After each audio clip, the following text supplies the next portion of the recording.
la parole dit, quiconque parlera contre le Fils de l'homme, il lui sera pardonné. Mais à celui qui blasphémera contre le Saint-Esprit, il ne lui sera point pardonné. Il y a le blasphème selon le monde, la mentalité du monde, et le blasphème selon la mentalité de Dieu. Nous allons voir d'abord qu'est-ce que le monde comprend quand le monde parle de blasphème.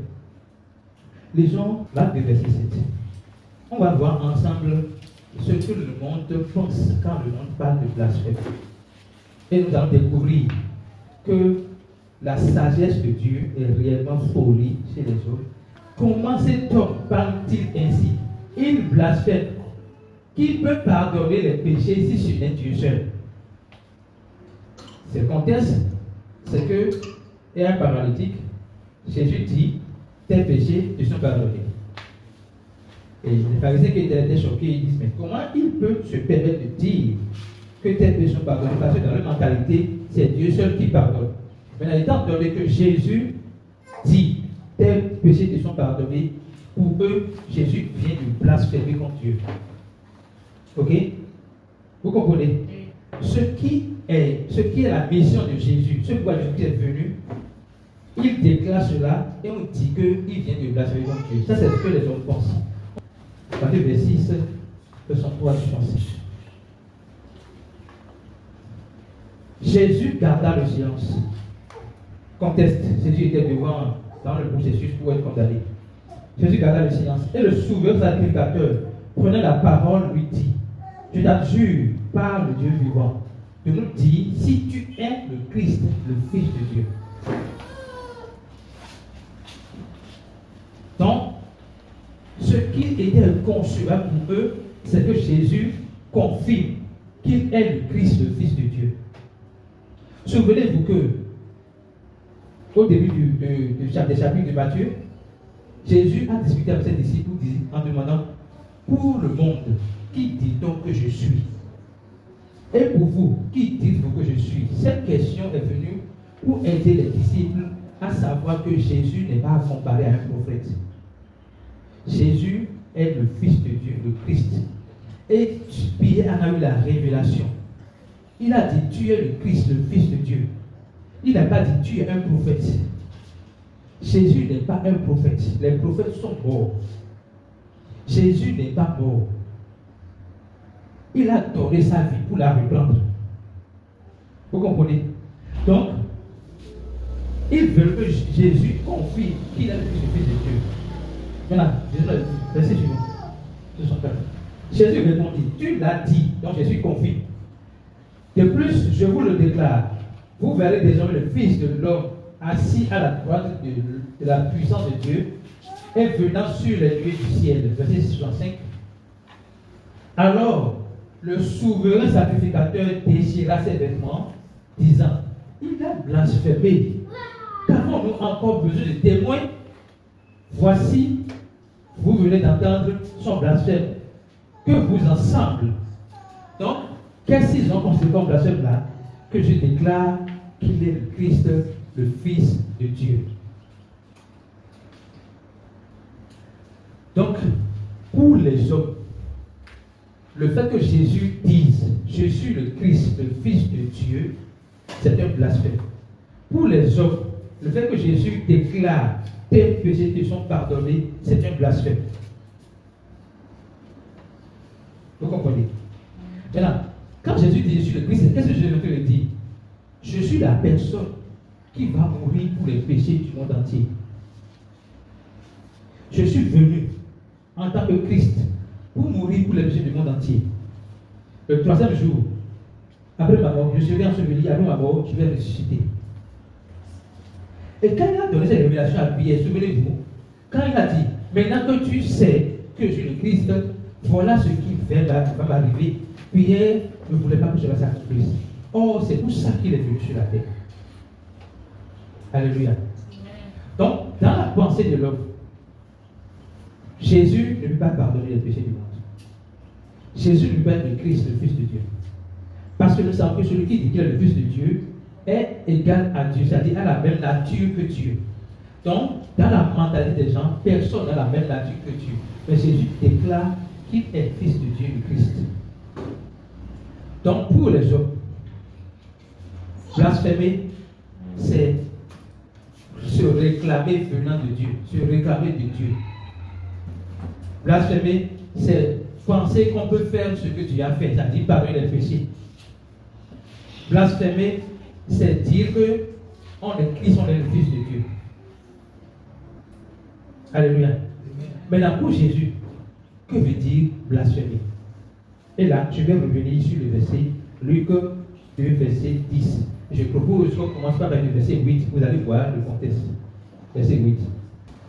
Je vous le dis, quiconque me confessera devant les hommes, le Fils de l'homme le confessera aussi devant les anges de Dieu. Verset suivant. Mais celui qui ne me reniera devant les hommes sera renié devant les anges de Dieu. Ces deux versets ont été, ces deux paroles ont été prononcées par Jésus avant le verset 10. Reprenons verset 8, s'il vous plaît. Reprenons verset 8. Suivez bien. Je vous le dis, quiconque me confessera devant les hommes, le Fils de l'homme le confessera aussi devant les anges de Dieu. Et quiconque me reniera, verset suivant, celui qui me reniera devant les hommes sera renié devant les anges de Dieu. Verset 10 maintenant. Et quiconque parlera contre le Fils de l'homme, il lui sera pardonné, mais à celui qui blasphémera contre le Saint-Esprit, il ne lui sera point pardonné. Si vous lisez le verset, vous pouvez ouvrir le par la maison, vous allez constater que les versets 8 et 9 sont l'explication du verset 10. Les versets 8 et 9 sont l'explication du verset 10. Jésus parle juste de celui qui va confesser qu'il est le Christ. Celui qui va reconnaître ici que Jésus est le Christ, que Jésus est vraiment mort pour ses péchés, en se ressuscité, celui qui va confesser cela. Jésus déclare qu'il va confesser également son nom devant les anges de Dieu. Maintenant, il vient dire, ce qu'il vient dire ici, c'est les deux, comme je l'ai dit, les versets 8 et 9 expliquent le verset. Pour comprendre les versets 8 et 9, pour comprendre le verset 10 là, il faut comprendre le verset 8 et 9. Et vous allez voir, permettez, le et qui est ici, lorsqu'on va étudier, on va voir Kai. C'est-à-dire, ce qui a été dit en haut là, c'est-à-dire que. Donc, il ne s'agit pas, première chose, de voir que Jésus, Fils de l'homme, est différent du Saint-Esprit. Comme l'a dit la plupart de ceux qui ont répondu, Jésus est Dieu, manifesté dans la chair. Et dans sa chair, il se fait appeler Fils de l'homme, Fils de Dieu. Ok? Encore appelé Dieu avec nom. D'accord? Mais quand il a été crucifié à la croix, mort, enseveli, ressuscité, après sa résurrection, il est devenu le Saint-Esprit qui habite en nous.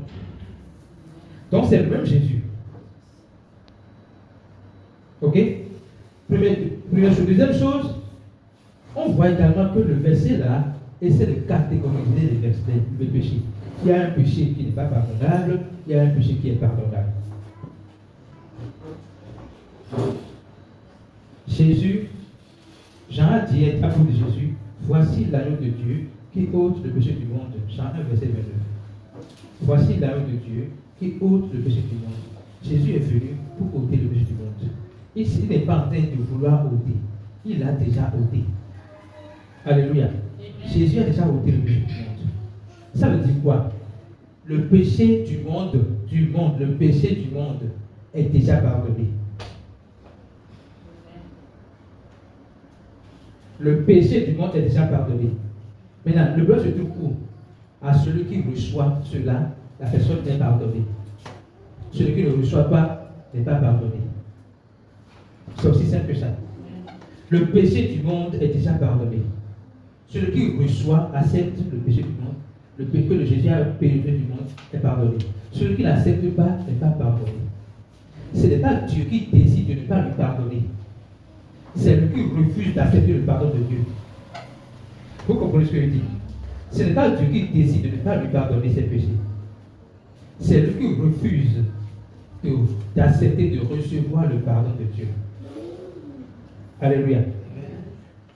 Troisième chose que je vais souligner, le blasphème dont on parle ici est expliqué dans Hébreux 10, versets 28 et 29.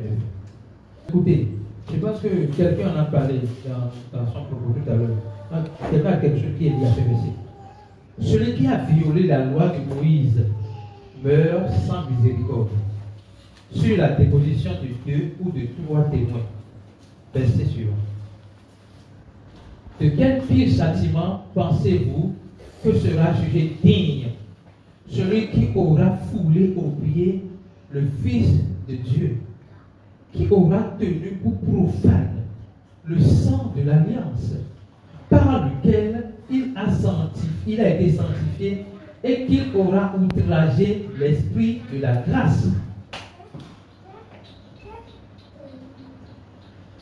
De quel pire châtiment pensez-vous que sera jugé digne celui qui aura foulé aux pieds le Fils de Dieu, qui aura tenu pour profane le sang de l'alliance que Jésus-Christ a versé pour le pardon des péchés, pour lequel il a été sanctifié, il a ses noms, et qui aura outragé l'esprit de la grâce.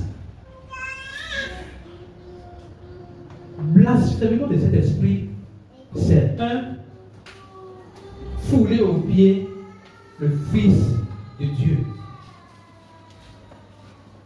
Tenir pour profane le sang de Jésus-Christ versé à la croix pour l'humanité. Ce sang qui t'a sanctifié, c'est pas que tu as sanctifié. Ce sang qui t'a sanctifié là, toi tu tiens ce sang pour profane. Tu réduis à zéro ce que Christ a fait pour toi. Tu outrages l'esprit de la grâce. Parce que ce que Christ a fait pour nous là, ce n'est pas l'esprit de la loi, c'est l'esprit de la grâce. C'est la grâce, c'est grâce. C'est la grâce qui nous a sauvés. Ce n'est pas grâce que vous êtes sauvés par le moyen de la foi. Cela ne vient pas de vous, c'est le don de Dieu. Ce n'est point par les œuvres, afin que personne ne se glorifie. Donc, blasphème de cet esprit, c'est tenir pour profane ce que Christ a fait. C'est banaliser ce que Christ a fait. C'est ne pas recevoir, pas manque de connaissance, pas manque de gratitude. Pas recevoir de gratitude ce que Christ a fait pour toi. Blasphème comme cet esprit, ce n'est rien de ce que nous pensons. Ce n'est pas mentir, ce n'est pas voler, ce n'est pas faire les œuvres de la chair, ce n'est pas critiquer l'homme de Dieu, ce n'est pas critiquer un pasteur, ce n'est pas critiquer un miracle. Non. C'est ne pas reconnaître, apprécier, valoriser l'œuvre que Christ a accomplie à la croix pour le salut de l'humanité. Donc rejeter Christ, c'est ça qui est blasphémé contre le Saint-Esprit. Alléluia. Maintenant, il y a un autre verset qui va dans le même sens qu'on va lire. Jean 16, verset 7 à 11. Jean 16, verset 7 à 11. Cependant, je vous dis la vérité, il vous est avantageux que je m'en aille, car si je ne m'en vais pas, le consolateur, l'Esprit Saint, ne viendra pas vers vous. Mais si je m'en vais, je vous l'enverrai. Verset suivant. Et quand il sera venu, le Saint-Esprit bien sûr, il convaincra le monde en ce qui concerne le péché, la justice et le jugement. Donc, la raison pour laquelle on parle du blasphème de Saint-Esprit, c'est la personne qui convainc le monde du péché, c'est le Saint-Esprit. Ok? Maintenant, c'est expliqué dans le verset suivant, verset 9. En ce qui concerne le péché, parce qu'il ne croit pas en moi. Donc, le Saint-Esprit vient nous convaincre du péché. Parce qu'il a besoin que par la conviction que nous avons du péché, nous puissions croire en ce que Jésus-Christ a ôté le péché du monde pour nous. Oui? Verset 9. Justice, parce que je vais au Père et que vous ne me verrez plus. Verset 13, verset maintenant. Jugement parce que le prince de ce monde est jugé. Non seulement Jésus a ôté le péché du monde, mais celui qui peut nous condamner de ce péché-là, il est déjà jugé. Ce n'est pas nous qui sommes jugés, mais c'est le prince de ce monde qui est jugé. Maintenant, la dernière question à poser, est-ce que le croyant peut blasphémer contre cet esprit? 1 Timothée 1, verset 18 et 20. Est-ce que le croyant peut blasphémer contre le Saint-Esprit? Dans tout ce que nous avons développé jusque-là, nous voyons clairement que le blasphème ne concerne pas le croyant. Ça concerne celui qui n'a pas encore cru. Ça concerne celui qui n'a pas encore reçu Jésus-Christ. Celui qui n'a pas encore reçu Jésus-Christ, c'est celui-là qui blasphème contre le Saint-Esprit. Celui qui refuse d'accepter Jésus-Christ comme son sauveur et Seigneur. C'est lui qui blasphème contre le Saint-Esprit. Celui qui refuse d'admettre que Jésus-Christ est vraiment venu sur cette terre et a souffert, mourir et pour son péché, c'est celui-là qui blasphème contre cet esprit. Alors, celui qui a déjà reçu Jésus-Christ n'est plus dans la catégorie de ceux qui blasphèment contre le Saint-Esprit. Mais il est dans la catégorie de ceux qui ont déjà reçu Jésus-Christ en eux. Le croyant ne peut pas blasphémer contre cet esprit parce que le croyant n'a pas banalisé le sang de l'alliance. Le croyant n'a pas banalisé la croix. Le croyant l'a apprécié et a fait foi en cela pour être croyant. Mais il y a un verset les gens peuvent encore utiliser pour faire croire que le croyant peut encore blasphémer le Seigneur. Et nous allons lire ça dans 1 Timothée 1, verset 18 à 20. Le commandement que tu t'adresses, Timothée, mon enfant, selon les prophéties faites précédemment à ton sujet, c'est que d'après elles, tu combattes le bon combat. Verset suivant. En gardant la foi et une bonne conscience.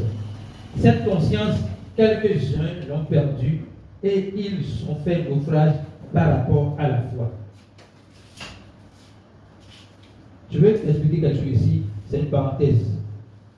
Car en gardant la foi, ici la foi n'est pas définie comme Jésus. La foi n'est pas définie comme Jésus. Non. La foi est définie comme le message que Jésus nous a donné. Donc, puisque nous ne pouvons pas garder Jésus, c'est Jésus qui nous garde. Ok? Garder la foi ici, c'est garder jalousement le message que Jésus nous a donné. Le message de grâce qu'il nous a donné. C'est ce qu'on met dans garder la foi. Faire naufrage à la foi, faire naufrage par rapport à la foi, c'est toujours faire et donc, c'est-à-dire ne pas chérir le message. Quand tu ne chéris pas le message, c'est que tu vas tomber dans les travers des fausses doctrines. Ok? Donc, c'est pas mon propos, c'est juste parenthèse. Maintenant, en gardant la foi et une bonne conscience. Cette conscience, quelques-uns ont perdu et ils ont fait naufrage par rapport à la foi. Verset suivant maintenant, verset 20. Verset 20. De ce nombre sont Hyménée et Alexandre, que j'ai livré à Satan afin qu'ils apprennent à ne pas blasphémer. Notez bien. Le verset parle jusque-là des croyants. Ok? Et il dit, le croyant doit garder la foi, garder le message. Il ne peut pas garder le message pour être amené à faire naufrage, à faire dans le travail des fausses doctrines. Ok? Maintenant, il dit que ce nombre, c'est-à-dire ceux qui ont fait naufrage, ceux qui se sont détournés du message, pas de Jésus, ce n'est pas ceux qui se sont détournés de la foi en termes de Jésus, non, parce que Jésus est éternel. Ceux qui se sont détournés du message et qui ont commencé par faire des choses contre le message dans leur conduite, il dit, de ce nombre, il y a Hyménée et Alexandre que j'ai livré à Satan afin qu'ils apprennent à ne pas blasphémer. Livré à Satan ici, ce n'est pas le diable, c'est livré à leur propre conscience. C'est leur conscience maintenant qui va commencer par les condamner. Ok? Maintenant, qu'ils apprennent à ne pas blasphémer, blasphémer dans ce contexte, ce n'est pas rejeter le salut. Mais c'est se moquer de la grâce que tu as déjà reçue. Vous comprenez ce que je dis? Blasphémer ici, ce n'est pas rejeter le salut, mais c'est se moquer du salut que tu as déjà reçu. C'est se moquer de la grâce que tu t'as déjà faite, tu t'es déjà donné. C'est te moquer de ce que tu as déjà reçu. Lorsque on vous donne une moto, une voiture, et que vous voulez des comment pour pour que la voiture fasse accident, je ne le souhaite pas, ou la moto fasse accident. C'est vous qui avez détruit la moto. Ok? Vous n'avez pas apprécié le don qu'on vous a fait. Vous n'avez pas valorisé le don qu'on vous a fait. Mais ici, le message n'est pas dit blasphémer comme cet esprit. Non, non, ça ne croit plus parce que non, c'est pas ça.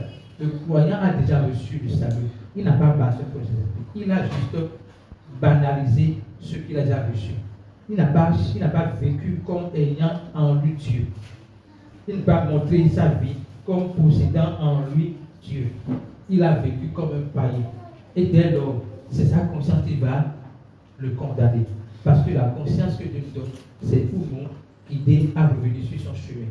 Quand on parle de garder le message avec une bonne conscience, c'est que nous devions faire en sorte que le message ne nous quitte pas des yeux. Nous ne devons pas quitter le message des yeux. Nous devons être tout le temps en train de nous nourrir de ce message. La raison pour laquelle nous sommes tenus ici de revenir sur le même message plusieurs fois de différentes manières, c'est pour que nous soyons tout le temps en train de nous nourrir du message, de contempler le message, afin que le message puisse commencer par devenir notre être.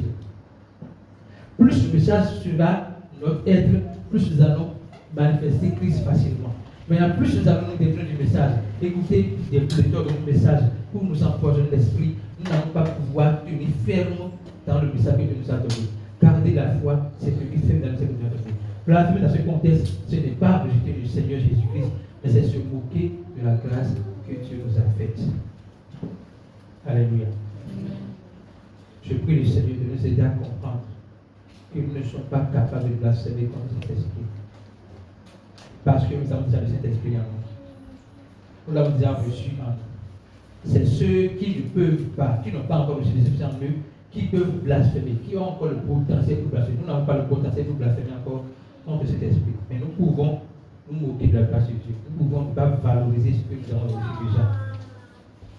Je prie le Seigneur de nous aider à chérir la grâce que nous avons reçue, à valoriser ce que nous avons reçu, à démontrer par notre conduite que nous possédons Dieu en nous. Je prie que la lumière qui vit en nous puisse briller avec une telle intensité que le monde reconnaîtra que nous avons Christ en nous. Merci Jésus. Commençons par dire merci à Jésus pour la révélation que